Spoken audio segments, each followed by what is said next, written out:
نحمده ونصلي ونسلم على رسوله الكريم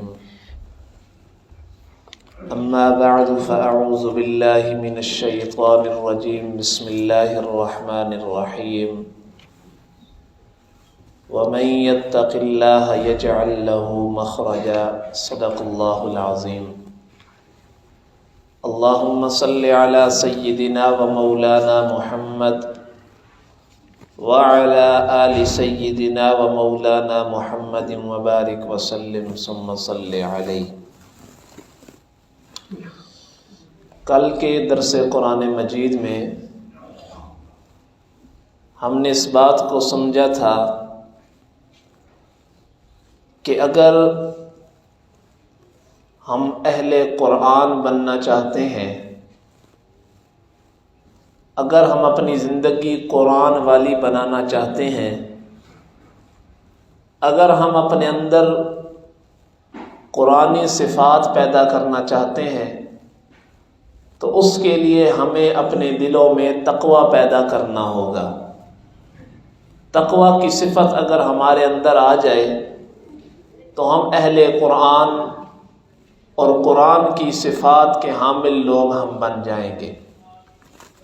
اب تقوی یہ کوئی معمولی عمل نہیں، بلکہ قرآن مجید میں اللہ رب العزت نے جہاں بھی اعمال کا ذکر کیا، آخر میں ایمان والوں کو تقوی کا حکم دیا، اور اللہ فرماتا ہے یہ تقوی کوئی معمولی امر نہیں بلکہ یہ بہت بڑے امور میں سے ہے۔ قرآن مجید میں اللہ فرماتا ہے وَإِن تَصْبِرُوا وَتَتَّقُوا فَإِنَّ ذَلِكَ مِنْ عَزْمِ الْأُمُورِ، اگر تم صبر کرو اور تقوی اختیار کرو تو یہ کوئی معمولی امر نہیں بلکہ بہت بڑے امور میں سے ایک ہے، صبر کرنا اور تقوی اختیار کرنا۔ کبھی اللہ فرماتے ہیں یا ایھا الذین آمنوا اتقوا اللہ حق تقاتہ، ایمان والو اللہ سے اس طرح ڈرنا ہے، تقوی اس طرح اختیار کرنا ہے جس طرح تقوی اختیار کرنے کا حق ہوتا ہے۔ کبھی اللہ فرماتے ہیں اگر کامیابی حاصل کرنی ہے تو تقوی اختیار کرنا ہے، واتقوا اللہ لعلکم تفلحون، اللہ سے ڈرنا تمہارا کام ہے، تمہیں کامیابیوں سے ہمکنار کرنا میں اللہ کا کام ہے۔ تو تقوی کے بڑے فضائل ہیں۔ حدیث مبارکہ میں اگر ہم دیکھیں تو بے شمار حدیث مبارکہ ہیں جہاں پہ اللہ کے پیغمبر صلی اللہ علیہ وسلم نے تقوی کی فضیلت، عظمت اور تقوی کو اختیار کرنے کا حکم دیا ہے۔ حضرت ابو سعید خدری رضی اللہ تعالیٰ عنہ سے روایت ہے، وہ فرماتے ہیں کہ آپ علیہ الصلاۃ والسلام سے پوچھا گیا یا رسول اللہ لوگوں میں سے سب سے افضل کون ہے؟ یہ یاد رکھیے کہ آپ علیہ الصلاۃ والسلام سے اس طرح کے جب سوال ہوتے ہیں تو کبھی آپ علیہ الصلاۃ والسلام کسی عمل کا ذکر کرتے ہیں، کبھی کسی عمل کا ذکر کرتے ہیں۔ اس کی وجہ یہ ہوتی ہے کہ سائل کے اندر جس چیز کی کمی ہوتی ہے آپ علیہ الصلاۃ والسلام اسی چیز کا ذکر کر دیتے ہیں۔ تو آپ علیہ الصلاۃ والسلام سے کبھی پوچھا جاتا ہے کون سا عمل سب سے افضل ہے، کبھی آپ علیہ الصلاۃ والسلام جہاد کا ذکر کرتے ہیں، کبھی نماز کا ذکر کرتے ہیں۔ تو یہ سوال کرنے والے کے اندر جس چیز کی کمی ہوتی ہے اسی کے مطابق آپ علیہ الصلاۃ والسلام جواب دیا کرتے تھے۔ تو روایت میں آتا ہے حضرت ابو سعید خدری رضی اللہ تعالیٰ عنہ روایت کرنے والے ہیں، وہ فرماتے ہیں اللہ کے پیغمبر صلی اللہ علیہ وسلم سے سوال کیا گیا کہ لوگوں میں سے سب سے افضل لوگ کون سے ہیں؟ تو آپ علیہ الصلاۃ والسلام نے جواب دیا جو اپنے مال کے ساتھ اور اپنی جان کے ساتھ اللہ کے راستے میں جہاد کرنے والے ہیں، یہ سب سے افضل لوگ ہیں۔ پھر سوال کیا گیا یا رسول اللہ اس کے بعد کون سے لوگ افضل ہیں؟ آپ علیہ الصلاۃ والسلام نے فرمایا جو تقوی اختیار کرتے ہوئے علیحدگی اختیار کر لیتے ہیں، یعنی اللہ سے ڈرتے ہوئے لوگوں سے علیحدگی اختیار کر لیتے ہیں، دنیا سے علیحدگی اختیار کر لیتے ہیں، اپنا ایک علیحدہ مکان بنا لیتے ہیں، وہاں صرف اللہ کی عبادات میں وقت گزارتے ہیں، یہ لوگ سب سے افضل ہیں۔ حضرت سعد بن ابی وقاص رضی اللہ تعالیٰ عنہ سے روایت ہے، وہ تو فرماتے ہیں کہ اللہ کے پیغمبر نے فرمایا ان اللہ یحب العبد التقی، اللہ رب العزت پسند کرتے ہیں، محبت رکھتے ہیں۔ اب ذرا خود اندازہ لگائیے جو اللہ کا محبوب بندہ بن جائے اس کا کتنا مقام ہوگا، کتنی عظمت ہوگی۔ حدیث مبارکہ میں آتا ہے اللہ کے پیغمبر فرماتے ہیں ان اللہ یحب العبد التقی الغنی الخفی، اللہ رب العزت متقی آدمی سے، غنی جو دنیا سے لاپرواہی اختیار کرتا ہے، دنیا کے مال و متاع کسی کوئی پرواہ نہیں، خفی جو علیحدگی اختیار کر لیتا ہے، پوشیدہ رہتا ہے، اپنے آپ کو پردہ نشین بنا لیتا ہے، اللہ رب العزت ایسے آدمی سے محبت رکھتے ہیں۔ اب اس حدیث میں بھی دیکھا جائے تو سب سے پہلے تقوی کا ذکر ہے، ان اللہ یحب العبد التقی، اللہ رب العزت متقی آدمی کو سب سے زیادہ پسند کرتے ہیں۔ اور حضرت عبداللہ رضی اللہ تعالیٰ عنہ سے روایت ہے، وہ فرماتے اللہ کے پیغمبر اکثر یہ دعا کیا کرتے تھے، اللہم انی اسألک الہدی والتقی والعفاف والغنی۔ مختصر سی دعا ہے، آپ بھی یاد کر لیں، میرے ساتھ پڑھ لیں، اللہم انی اسألک الہدی والتقی والعفاف والغنی۔ اس کا مطلب کیا ہے؟ اے اللہ میں تجھ سے سوال کرتا ہوں، اسألک الہدی ہدایت کا سوال کرتا ہوں، والتقی تقوی کا سوال کرتا ہوں کہ میرے اندر تقوی کا مادہ پیدا کر دے، والعفاف پاک دامنی کا سوال کرتا ہوں، والغنا اور دنیا سے لاپرواہی اختیار کرنے کا، غنا کا تجھ سے سوال کرتا ہوں۔ اب اس حدیث مبارکہ میں بھی جو دعا کا ذکر ہے اس میں بھی تقوی کا ذکر ہے کہ اللہ کے پیغمبر اللہ سے دعا کرتے ہیں کہ یا اللہ میرے اندر تقوی کی صفت پیدا کر دے، میں تجھ سے تقوی کا سوال کرتا ہوں۔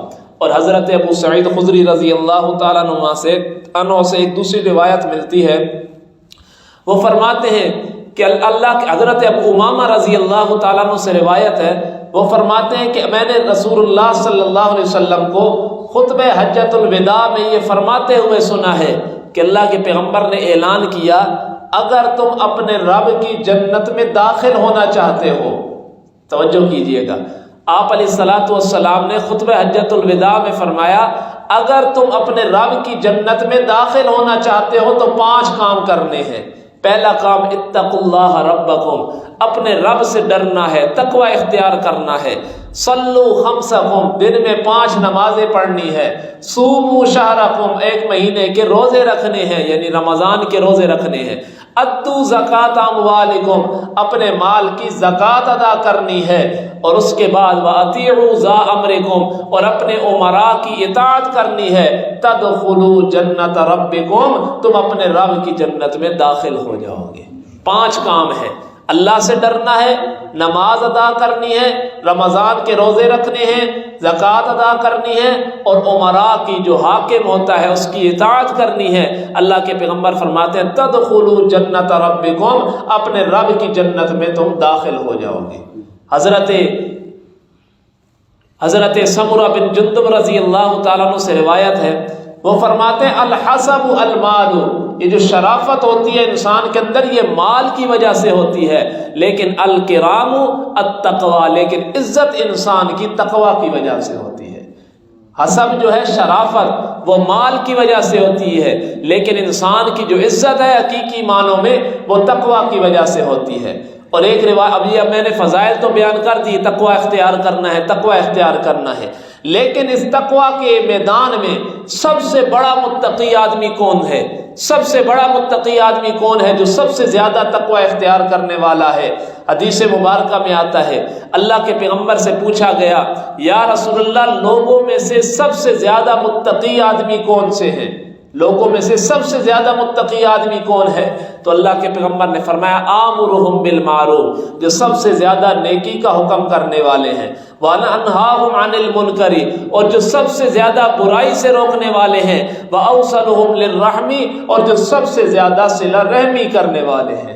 جن کے اندر یہ 3 صفات کامل درجے کی ہوں گی وہ سب سے زیادہ متقی آدمی ہے کہ نیکی کا حکم کرنے والا، برائی سے روکنے والا اور صلہ رحمی کرنے والا۔ یہ 3 آدمی ایسے ہیں جو اللہ سے سب سے زیادہ ڈرنے والے ہیں۔ اور حضرت انس رضی اللہ تعالیٰ عنہ سے روایت ہے، وہ فرماتے ہیں کہ ایک شخص آپ علیہ الصلوۃ والسلام کے پاس آیا اور دعا کروائی، یا رسول اللہ میرے لیے دعا کرے اور مجھے زیادہ راہ دے۔ زیادہ راہ کہتے ہیں کہ سفر کا جو سامان ہوتا ہے وہ مجھے دے دے۔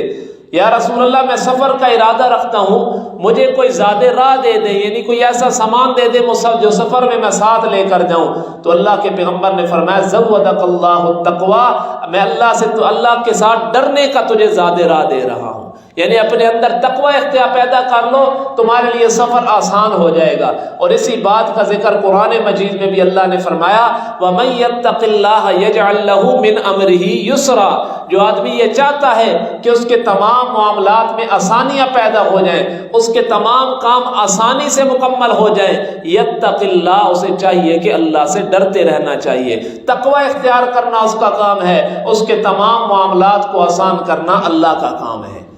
اور حدیث مبارکہ میں آتا ہے اللہ کے پیغمبر سے پوچھا گیا یا رسول اللہ کون سا ایسا عمل ہے جو سب سے زیادہ لوگوں کو جنت میں داخل کرنے والا ہے، یعنی کون سے ایسے اعمال ہیں جن اعمال کی وجہ سے سب سے زیادہ لوگ جنت میں داخل ہوں گے؟ اللہ کے پیغمبر نے فرمایا تقوی اختیار کرنا اور حسن اخلاق۔ اللہ کا تقوی انسان کے دل میں ہو، یعنی متقی آدمی، یہ لوگ سب سے زیادہ جنت میں داخل ہونے والے ہیں۔ اور دوسرے نمبر پر حسن اخلاق، جن کے اخلاق بہت زیادہ اچھے ہیں وہ جنت میں داخل ہونے والے ہیں۔ اور پھر سوال کیا گیا یا رسول اللہ وہ کون سا ایسا عمل ہے جس عمل کی وجہ سے سب سے زیادہ لوگ جہنم میں داخل ہوں گے؟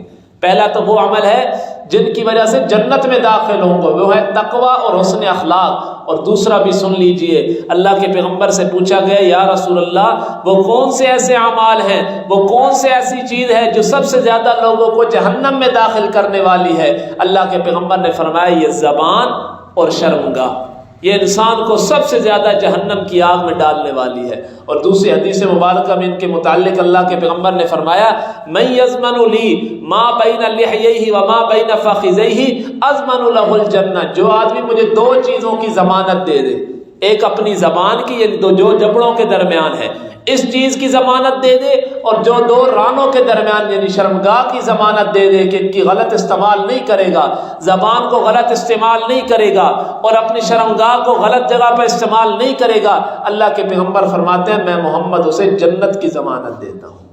زبان پر کنٹرول کرنا، شرمگاہ پر کنٹرول کرنا، نفسانی خواہشات پر کنٹرول کرنا تمہارا کام ہے، جنت کی ضمانت دینا اللہ کے پیغمبر فرماتے ہیں میرا کام ہے، میں تمہیں جنت کی ضمانت دیتا ہوں۔ تو تقوی اختیار کرنا یہ کوئی معمولی امر نہیں ہے۔